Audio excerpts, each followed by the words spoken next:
नमस्कार, आपके साथ मैं हूं निकिता शर्मा। सुजस के खास कार्यक्रम हमारे सीएम में आपका स्वागत है।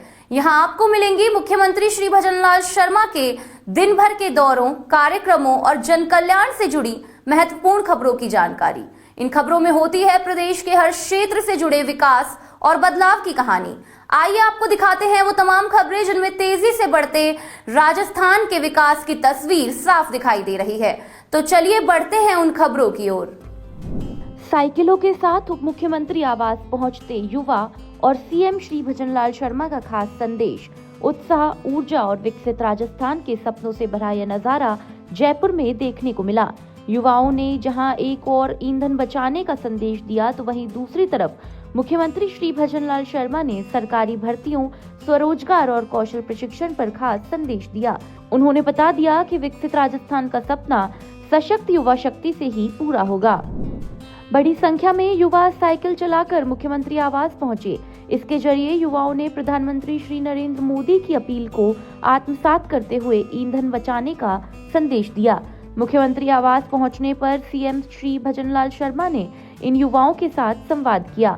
युवाओं ने इस दौरान मुख्यमंत्री श्री भजनलाल शर्मा का फूलों की माला से भव्य स्वागत किया। मुख्यमंत्री ने युवा कल्याण को लेकर चलाई जा रही राजस्थान सरकार की योजनाओं की जानकारी दी और युवाओं को आगे बढ़ने के लिए प्रेरित किया।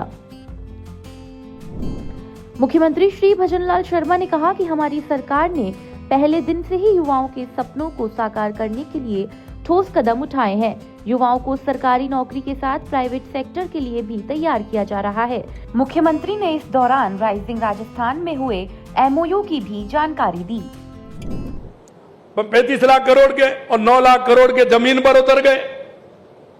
छोटे छोटे उद्योगों के लिए हमने युवाओं को युवा नीति बनाई है। हमने वायदा किया था 4 लाख सरकारी नौकरी देंगे, 6 लाख प्राइवेट में जॉब देंगे, और आपने देखा है कि लगातार हम 1,25,000 नियुक्ति पत्र हमारी सरकार ने दिए। 1,25,000, 1,35,000 हमारे प्रक्रियाधीन चल रहे हैं। 1.25 लाख का मैंने 12 जनवरी स्वामी विवेकानंद जी की जयंती को 1,25,000 का हमने कैलेंडर निकाल दिया, और आप देख रहे हैं उसमें RAS के पेपर तो अभी डेट निकल गई, उनको भी काम पूरा हो रहा है, वो भी कर रहे हैं। आने वाले अगले महीने में हम कुछ नियुक्ति पत्र भी देने वाले हैं। मुख्यमंत्री ने पेपर लीक पर की गई सख्त कार्रवाई और दोषियों को सलाखों के पीछे भेजने के उनके संकल्प को भी बताया। उन्होंने कहा कि हमने बिना पेपर लीक के 350 से अधिक परीक्षाएं संपन्न कराई है, लेकिन एक भी पेपर लीक नहीं हुआ। 2.5 साल में ऐसा कोई काम नहीं किया कि युवाओं का सिर शर्म से झुके। आपने देखा है कि पेपर लीक की किस तरह की स्थिति थी। लगभग 400 से ज्यादा लोग जेलों के अंदर हैं। हमने कहा था कि यह सहन नहीं होगा राजस्थान में। ऐसे लोगों को माफ भी नहीं किया जाएगा जिन्होंने युवाओं के आंखों में खून के आंसू दिए हैं। उनको किसी कीमत पर नहीं छोड़ा जाएगा। और लगातार आप देख रहे हैं पिछली सरकार के रोज नए नए कारनामे निकल रहे हैं जिन पर हम कार्रवाई कर रहे हैं, और ऐसे लोगों को जेल के अंदर डालने का काम हमारी सरकार कर रही है। 350 से ज्यादा पेपर हुए हैं। एक भी पेपर लीक हुआ है क्या? एक भी पेपर लीक हुआ है क्या? 350 से अधिक पेपर हो गए। कांग्रेसी कहते हैं हो जा बहना मोसी। कहीं कोई कुछ नहीं होता है, प्राइवेट के कोई और होता है, कुछ में तो होता है। अरे साहब ये तो ऐसे हो रहा है। अरे भाई तुम्हारे गलेबान में झांक के देखो, तुमने युवाओं को कितना परेशान किया था।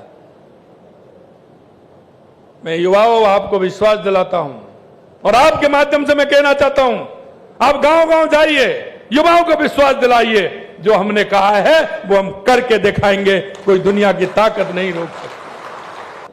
आपको चिंता करने की जरूरत नहीं है। पूरी ताकत के साथ काम करिए, पूरे ताकत के साथ काम करिए,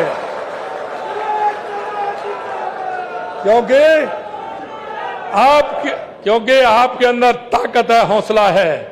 क्योंकि चाहे केंद्र सरकार हो चाहे राज्य सरकार हो, हमने एक भी काम ऐसा नहीं किया जिससे हमारा सिर झुके।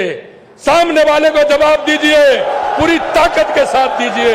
हमने जो काम कर रहे हैं राजस्थान के हित में कर रहे हैं, देश के हित में कर रहे हैं। मेरे युवा साथियों, जो आपको ये देश के यशस्वी प्रधानमंत्री नरेंद्र मोदी जी के नेतृत्व में जो हमें अवसर मिला है, उसका पूरा पूरा लाभ उठाइए। हम जनता की सेवा के लिए समर्पित भाव से काम कर रहे हैं। किसी हम वो नहीं कर रहे हैं, कोई भी काम ऐसा नहीं किया जिससे आपको झुकना पड़े। सीना ऊंचा करके जाइए, जनता के बीच में जाइए, अपनी बात रखिए, यही मैं कहना चाहता हूं। प्रदेश के गांवों में युवाओं के लिए बनाए जा रहे अटल ज्ञान केंद्रों का भी मुख्यमंत्री ने जिक्र किया। उन्होंने बताया कि इन केंद्रों के माध्यम से युवाओं के लिए प्रतियोगी परीक्षाओं की तैयारी करना आसान होगा। इससे युवाओं को शहरों की तरफ भी रुख नहीं करना पड़ेगा और वे गांव में ही रहकर अपनी पढ़ाई कर पाएंगे। गांव में देखते हैं पिताजी माताजी से जिद करते हैं हम शहर जाएंगे, शहर में जाएंगे, हम तैयारी करेंगे, हमारा टेस्ट है, ये करना है, नौकरी के लिए जाना है। कहते हैं कि नहीं कहते हैं? पिताजी कहीं से भी लाते हैं, आपको पैसे देते हैं, उन युवाओं को देते हैं, पैसा देते हैं, उनकी व्यवस्था करते हैं।